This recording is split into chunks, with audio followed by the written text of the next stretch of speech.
My name is Mindy Mack-Rennell. I live at 1890 Adele, and this is where the construction starts. I have a problem that nobody notified any of us that this would be over 6 months that we would not be able to use the west side of Frost Avenue.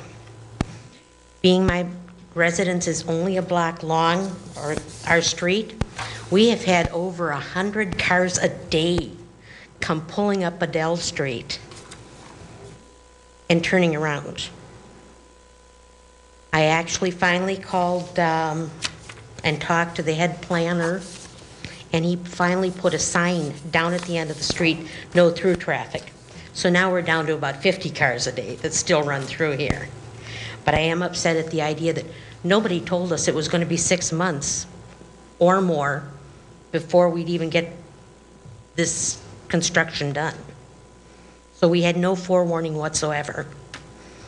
As far as the turnabout, the planting I'm looking at is, I don't know if anybody else who runs through the turnabout there on English and Frost, but that middle part is so high that if you aren't practically at a stop instead of a yield to go through there, people do come around that turnabout a lot more than 15 miles an hour. And there are a lot of people who decided that they're too old and don't know what the turnabout is about and stop every one of them all the way around. So there's no way of seeing what opposite traffic is coming or going around there other than the one to your left.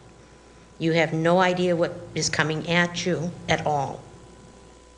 So I'm looking at the idea that that might be a little bit high because you have no way of knowing. I've almost been hit 3 times from somebody making that turnabout that you could hear them actually squealing around it by the time they got into it. I'm concerned about that.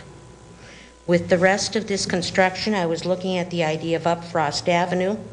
If it's going to be only 1 lane east, 1 lane west, why do we not have bump outs like we do on Frost Avenue down by Fleet Check Park so that you have more parking available? And the same way down by the Savannah so that people can park over there to actually use it. If you don't actually live in that area, there's no way you're going to use it because you would have to park either in the Hmong Funeral Home, the bowling alley, the laundromat. There's no way, there's no access to it unless you actually live right there. That was what my ideas were for this.